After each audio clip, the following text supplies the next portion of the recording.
இயேசுவை பற்றி பிடித்து கைது செய்தனர். மத்தேயு 20 அதிகாரம் 50 மார்க்கு 14 அதிகாரம் 46 யோவான் 18 அதிகாரம் 12-24 இயேசுவை கைது செய்து இழுத்துச் சென்றனர். லூக்கா 22 அதிகாரம் 54-66 மத்தேயு 27 அதிகாரம் 2 இயேசுவை சிலுவையில் அறைவதற்காக இழுத்துச் சென்றனர். மத்தேயு 27 அதிகாரம் 31 லூக்கா 23 அதிகாரம் 26 ஏளனம் செய்தார்கள். மத்தேயு 27 அதிகாரம் 31 கள்வனை பிடிக்க வருவது போல் இயேசுவை கைது செய்தனர். மத்தேயு 26 அதிகாரம் 55 இயேசுவின் முகத்தில் துப்பினார்கள், கையால் குத்தினார்கள், கன்னத்தில் அறைந்தார்கள்.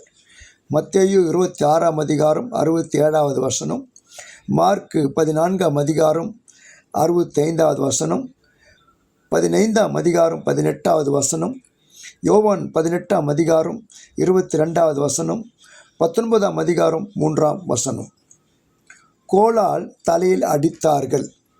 மத்தேயு 27 அதிகாரம் 30 மார்க்கு 15 அதிகாரம் 19 வழிப்போக்கர்கள் பழித்துரைத்தார்கள். மத்தேயு 27 அதிகாரம் 40 15 அதிகாரம் 30 லூக்கா 23 அதிகாரம் 39 மார்க்கு 15 அதிகாரம் 30 பிலாத்து இயேசுவை கசையால் அடித்து சிலுவையில் அறையுமாறு ஒப்புவித்தான். மத்தேயு 27 அதிகாரம் 26 மக்கள் கூட்டத்தினர் மக்கள் அனைவரும் இயேசுவை சிலுவையில் அறையும் என்று பதில் அளித்தனர். இன்னும் உறக்கமாக கத்தினார்கள். மத்தேயு 27 அதிகாரம் 22-23 மார்க்கு 15 அதிகாரம் 13-14 இயேசுவை பிடித்து வைத்திருந்தவர்கள் அவரை ஏளனம் செய்து நைய புடைத்தார்கள். லூக்கா 22 அதிகாரம் 63 படை வீரர்கள் ஆடைகளை உரிந்து கருஞ்சிவப்பு நிறமுள்ள தளர் அங்கியை அணிவித்தார்கள். முள்முடி பின்னி அவரது தலையின் மேல் வைத்தார்கள். மத்தேயு 27 அதிகாரம் 28 தலைமை குருக்கள், மறைநூல் அறிஞர்கள், மூப்பர்கள் ஏளனம் செய்தார்கள். மத்தேயு 27 அதிகாரம் 41 கள்வரும் இகழ்ந்தார்கள். மத்தேயு 27 அதிகாரம் 44 இவையெல்லாம் இயேசுவின் பாடுகள் துன்பங்கள் பற்றிய நற்செய்தியாளர்களின் பதிவுகள். என்னை பார்ப்போர் எல்லாரும் ஏளனம் செய்கின்றனர். திருப்பாடல்கள் 22:7 காளைகள் பல என்னை சூழ்ந்து கொண்டுள்ளன, பாசானின் கொழுத்த எருதுகள் என்னை வளைத்து கொண்டன.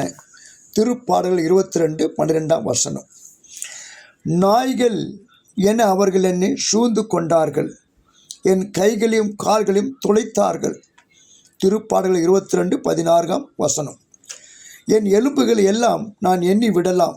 திருப்பாடல்கள் 22:17 என் ஆடைகளை தங்களிடையே பங்கிட்டு கொள்கின்றனர், என் உடையின் மேல் சீட்டு போடுகின்றனர்.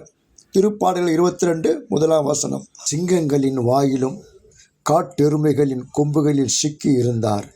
திருப்பாடல்கள் 22:21 இவையெல்லாம் இயேசுவின் பாடுகளை துன்பங்களை பற்றிய திருப்பாடல்கள் ஆசிரியரின் பதிவுகள்.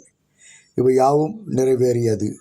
மத்தேயு 27:46, 27:43, 27:35, 28:10, யோவான் 19:24, 20:17 அவர் இகழப்பட்டார், மனிதரால் புறக்கணிக்கப்பட்டார், காண்போர் தம் முகத்தை மூடிக்கொள்ளும் அளவிற்கு அவர் இருந்தார், அவர் இழிவுபடுத்தப்பட்டார். ஏசாயா 53:3 அவர் ஒடுக்கப்பட்டார், சிறுமைப்படுத்தப்பட்டார், அவர் கைது செய்யப்பட்டு தீர்ப்பிடப்பட்டு இழுத்துச் செல்லப்பட்டார், தம்மையே சாவுக்கு கையளித்தார், கொடியவருள் ஒருவராக கருதப்பட்டார்.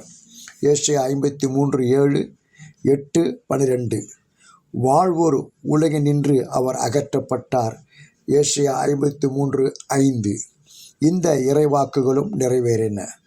ஆக கடவுளுடைய விருப்பத்தை நிறைவேற்றுவதற்கு இயேசு தம்மை முழுமையாக கையளித்தார். ஆயிரக்கணக்கான ஆண்டுகளாக மக்கள் விலங்குகளை பலியிடுவதின் வழியாக தங்கள் பாவங்களிலிருந்து விடுதலை பெறலாம் என மக்கள் நம்பினர். விலங்குகளை பலியிட்டு வந்தனர். ஆனாலும் மக்களின் பாவ செயல்கள் குறையவில்லை. இந்நிலையில் கடவுள் குற்றமற்ற தம் ஊழியன் மேல் உலகினரின் பாவங்களை சுமத்தி அவரை பலியாக்கி மக்களை பாவத்திலிருந்து விடுவித்தார். இயேசுவில்தான் இச்செயல் முழுமை பெறுவதை நாம் பார்க்க முடிகிறது. பலரின் பாவத்தை சுமந்தார். இது இயேசுவின் வார்த்தையில் முழுமையாக நிறைவேறியது. மார்க்கு 14:24. நற்செய்தி நூல்களில் இயேசுவின் பாடுகளையும் இறப்பையும் பற்றி வாசிக்கும்போது அவரில் துன்புறும் ஆண்டவரின் ஊழியரை பார்க்க முடிகிறது. நற்செய்தியாளர்களும் திருத்தூதர்களும் இயேசுவின் பாடுகளிலும் இறப்பிலும் துன்புறும் ஊழியரை காண்கிறார்கள். யோவான் 12:38, அப்போஸ்தலர் நடபடிகள் 8:32, 1 பேதுரு 2:22-24, ரோமர் 14:16.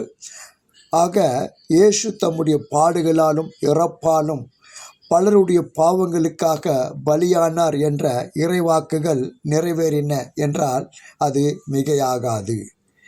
நீங்கள் அவரை புறக்கணித்து பிலாத்துவிடம் ஒப்பித்து விட்டீர்கள். நீங்கள் தூய்மையும் நேர்மையானவரை மறுதலித்து கொலையாளியை விடுதலை செய்யுமாறு வேண்டிக் கொண்டீர்கள். வாழ்வுக்கு ஊற்றானவரை நீங்கள் கொன்றுவிட்டீர்கள். அப்போஸ்தலர் நடபடிகள் 3 13, 14, 15 வசனங்கள். இதை கேட்டு உள்ளம் குத்தப்பட்டவர்களாய் நாங்கள் என்ன செய்ய வேண்டும் என்று மக்கள் கேட்டார்கள். நீங்கள் மனம் மாறுங்கள், உங்கள் பாவங்களிலிருந்து மன்னிப்பு பெறுங்கள், நெறிக்கெட்ட இந்த தலைமுறையிலிருந்து உங்களை காப்பாற்றிக் கொள்ளுங்கள் என்று பேதுரு அறிவுறுத்தினார். இவையெல்லாம் திருத்தூதர் பணிகள் நூலில் பேதுரு செய்துள்ள பதிவுகள். மனம் மாறுதல் என்பது பாவத்திலிருந்து திரும்புதல், சுயநலத்திலிருந்தும் கடவுளின் கட்டளைக்கு எதிரான கிளர்ச்சியிலிருந்தும் பாதையை மாற்றுதல். அதாவது நாம் கிறிஸ்துவை நோக்கியும் திரும்ப வேண்டும். அவரது மன்னிப்பு, கருணை, வழிகாட்டுதல், திட்டம் யாவற்றையும் நாட வேண்டும்.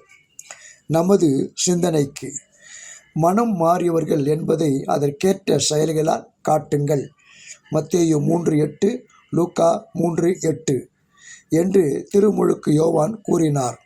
அதாவது கடவுளுடைய உடன்படிக்கையை மதித்து நடக்காத நிலையிலே, தீமைக்கு தங்களை அடிமைகளாக்கியுள்ள சூழலிலே மக்கள் தங்கள் பாவ நிலையை உணர்ந்து தங்கள் மனமாற்றத்தை செயலிலே காட்ட வேண்டும் என்று திருமுழுக்கு யோவான் போதித்தார்.